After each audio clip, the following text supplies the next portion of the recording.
was impressed with a whole lot of stuff, man.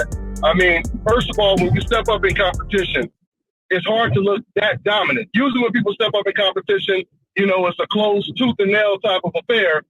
But that's what I really like about the Charlos. They step up in competition, and 9 times out of 10, you know, they win in a dominant performance. And that's the difference from a Canelo and a Gennady Golovkin, which I know that's going to piss off a whole bunch of Canelo and Golovkin fans. But the truth is the truth. When they step up like that, they struggling, it's controversial, and all of that stuff. But when like you got Jermall Charlo, he just beat someone who just knocked out Julian Williams, who his other brother knocked out Julian J. Rock Williams when he was undefeated. Now the younger brother is knocking out the dude who beat him to unify the belts. They do it in impressive fashion, man. And for him to knock him out with a jab to the solar plexus, yeah, man, that was extremely impressive, man. Right, right. And one thing about the Charlo brothers, one thing they have in common is that they both got avoided by Canelo. At 154, I don't know if you recall this, Canelo was supposed to fight Jermall in Texas instead of Crooklyn, because obviously that was Jermall's hometown, and Canelo, he have a lot of fan base when it comes to the Hispanic community. When you say he was supposed to, you mean that's what he was supposed to do, not because I don't want it to be mistaken for they were talking about doing it. Like Canelo was actually trying to make that fight, right? Oh, no. Canelo wasn't trying to make that fight. I wanted to make that clear. Yeah. The only reason I said that is because at the time, Jermall was signed with Golden Boy. And Golden Boy promised Jermall if he wins his next fight, he's going to get a Canelo opportunity instead of Crooklyn. Yeah, instead of Crooklyn. So because Golden Boy didn't fulfill their promises, Jermall ended up actually leaving Golden Boy. The fact that Canelo didn't fight Jermall Charlo at the time, it caused Golden Boy to lose Jermall, because Jermall told Golden Boy, let me out of my contract if you guys not going to keep y'all promise. This is a big fight. I'm from Texas, and he have a lot of fans from Texas, so it only makes sense for them to fight, right? So that's why he left Golden Boy. And also, we already know Big Charlo, his situation at 160, Canelo Alvarez requested a French fries belt in order to avoid that fight. So they do have that in common. Canelo avoided both of them, and he's still avoiding the Big Charlo to this day. So, to you is, now the pressure, is it rising when it comes to Canelo? Does he now have to face Jermall Charlo? Will he face Jermall Charlo? The pressure is definitely rising. You know, the walls are closing in for a couple of different reasons.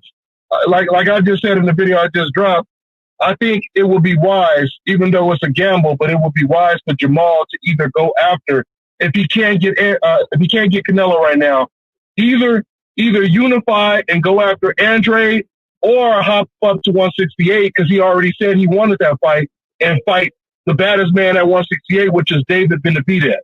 If he were to beat either one of those guys, that would put tremendous pressure on Canelo to take that fight. Now, another reason why it's already pressure on Canelo is because even DAZN is going to start putting pressure on Canelo to take that fight. Like I just said in the video I reported a couple days ago, apparently Canelo is in mediations right now with DAZN, which means they're negotiating some type of settlement that they'll both be cool with.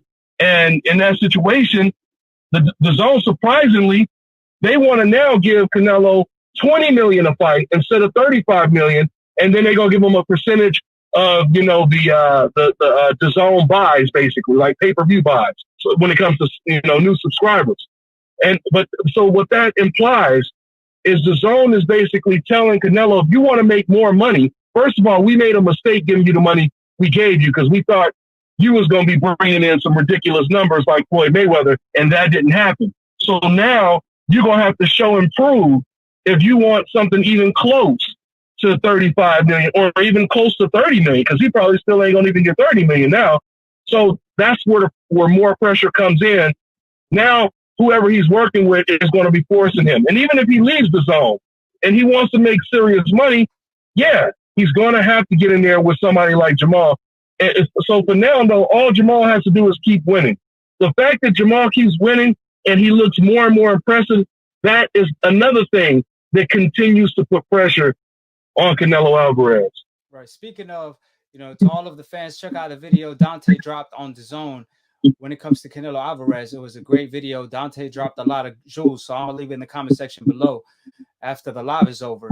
And to follow up with that, you're 100% correct on that, because remember, the reason why HBO went out of business is because they didn't have that type of revenue coming in, like when Floyd Mayweather was still fighting, when Manny Pacquiao was still fighting.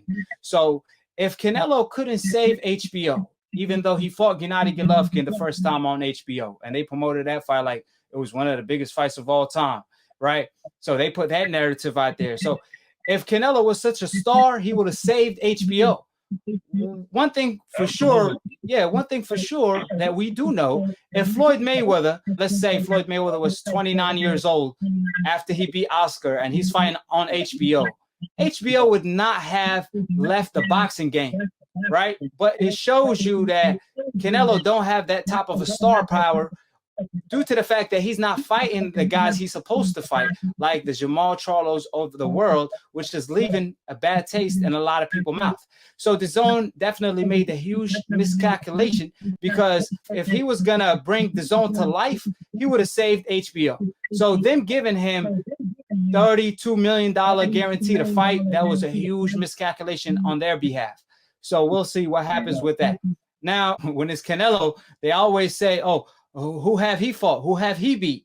But when Jermell, like you pointed out, like when Jermell is fighting Rosario, he never said, oh, who did Rosario beat? Oh, you got to earn a shot with me.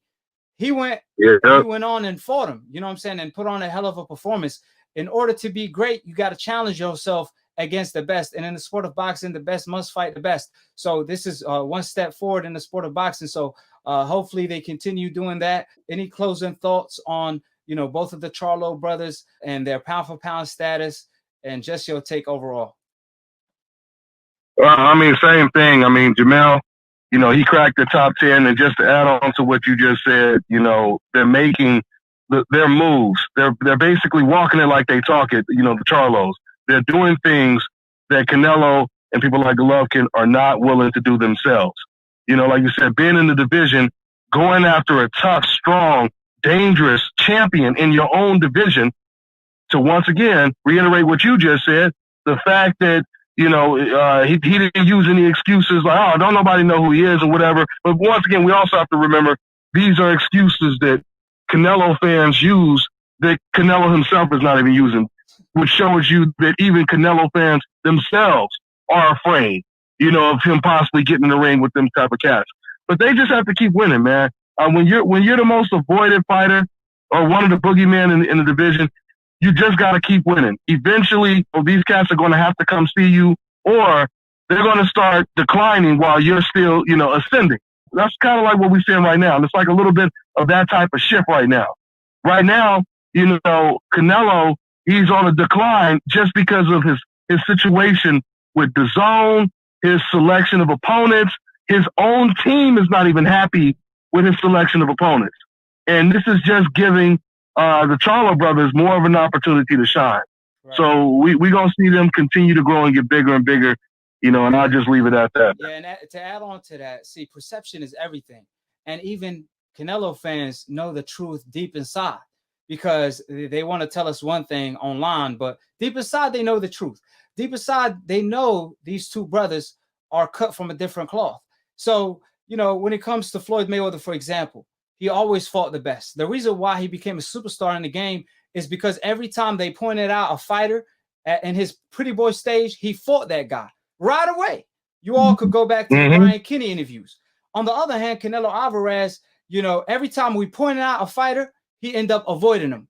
Charlo, Andre, right? Every time we tell him to fight the best, there's excuses coming our way. Oh, Andre too boring. Andre, he run. But funny enough, Canelo ran against Gennady Golovkin, you know, the first time they fought. So you can't use that excuse, right? So my point is, his perception is he really maneuver around the best. And every time he sees a weak opponent, after a fighter has, let's say, a weak performance, that's when he want to fight him. For example, Gennady Golovkin. When Gennady Golovkin looked horrible against Jacob, he fought Gennady Golovkin. At first, he vacated the WBC strap in order to avoid Gennady Golovkin after beating Cotto. And then, remember, Saunders, He was saying Saunders is boring. He's not interested in fighting Saunders. As soon as Saunders looked horrible fighting nobody on a YouTube undercard, now all of a sudden he's entertaining the Saunders fight. And I mean, the examples go on and on. The list goes on and on when Canelo Alvarez just cherry picks fighters coming off horrible performances. On the other hand, Floyd Mayweather always fought, even at, Money May stage. He fought Canelo after he beat the Trap. He fought Pacquiao after a good performance. He fought Sugar Shane Mosley after his biggest win, knocking out Margarito. He fought Cotto after, beating Margarito. He fought Ortiz after beating the undefeated Berto.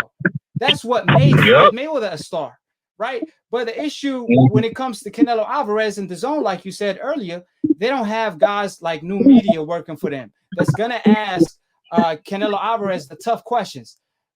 Because at the end of the day, when it's a fighter on the coincidental list, like Muhammad Ali, like Floyd Mayweather, they will bring a Brian Kinney to press his buttons, even though after he proves them wrong, they will pretty much still push the narrative, oh man, Floyd Mayweather ain't fighting the guys he's supposed to fight, right?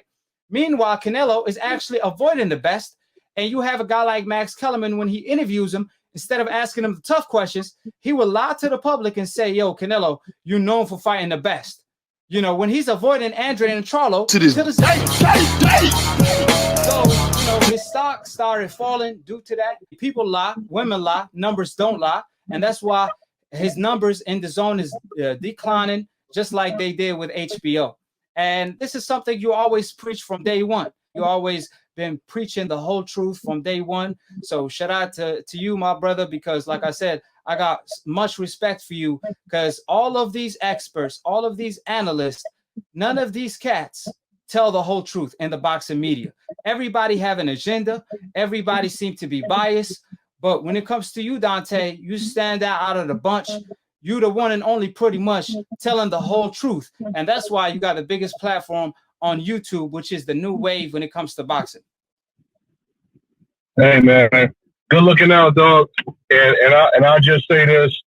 When it comes to Canelo Alvarez, Golovkin is completely irrelevant now. You know what I mean?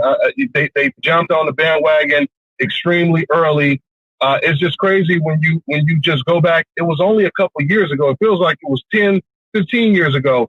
It wasn't that long ago that they were saying Chocolatito Gonzalez and Golovkin have pretty much taken over the sport of boxing. You fast forward 5 years later, and both are irrelevant, even though Chocolatito is making a comeback and he's getting some good wins. But, both of them are considered irrelevant. And the way that ties into Canelo Alvarez is now he's starting to look more and more irrelevant. You know what I mean? So, he now Canelo still has a chance of, changing that, but he's going to have to get in there and do what Floyd Mayweather did, since people like to always compare him to Floyd, which is funny to me, because what people don't realize is Floyd Mayweather, he actually had to go after all of the lions and beasts before he even became the A side. Right. Canelo's never had a reputation of, basically saying, you tell me who the most dangerous fighters are, and that's who I want to fight. You guys say he the best? Let me fight that guy. Let me show you he ain't on my level. Canelo's never been that type of fighter. The only fighter he's ever called out was Floyd Mayweather. And he understood when Canelo walking around at 200 pounds, he understood, and he fights at 154, and he usually rehydrates to like 180. That's what Cotto and Khan said. He knew he had nothing to lose. He said, worst case scenario, this guy outboxes me. He ain't going to knock me out. He's too small. And I'm going to become a bigger star if I could go 12 rounds with him. And that's exactly what happened. But he's never like voluntarily called out undefeated dangerous champions. Like, well, I want the Charlos. I want Andre. I want this guy. I want that guy. That's what Floyd Mayweather did, since people like to compare Canelo to him. Floyd Mayweather was calling out Shane Mosley when he was undefeated. Nassim Hamed when he was undefeated. Ricky Hatton, Costa Zoot, Joel Casamayor, Acelino Popo Freitas, an extreme undefeated knockout artist who was a badass power puncher back in the day. You know what I mean? He was calling these guys out, and he was the boogeyman. He was on top of that black murderer's row back then. You know, this has never been what Canelo was about. You know what I'm saying? So if Canelo wants to get like Floyd, or he's trying to be like Floyd, as you Canelo fans keep saying it, then it's time for Canelo to start calling out the type of fighters Floyd Mayweather was calling out. And just to add on to that, Canelo Alvarez, he will fight a good fighter every blue moon, but he never been a boogeyman. You know what I'm saying? He never been a boogeyman, not in a single stage of his career. Remember, Floyd Mayweather fought Hernandez, the number 130 pounder at the time, when he was like 19 years old, 17 fights. On the other hand, Canelo's first world title was against Ricky Hatton's brother, not Ricky Hatton. Yeah, 147 pounder. He fought him for the 154 vacant title, which that just lets you know what kind of joke that was. But, just to prove to you that 3 things that will always come out, regardless of what old media try to do, is the sun, the moon, and the truth. They will always come out. So with that being stated, man, I want to thank you, Dante, for giving me the time out of your day. Hold it, you're not that pretty. I'm a bad man. Wait. I still got the world. I still got the world. I still got the world. I bear witness, there's only one God, Allah, and Muhammad is his final messenger. That's what I said, Larry, on the Bungle fight. Thanking you. Call me the problem, but you could call me the can man, because anybody can get it. Africans, Americans, Dominicans, Mexicans, anybody can get it.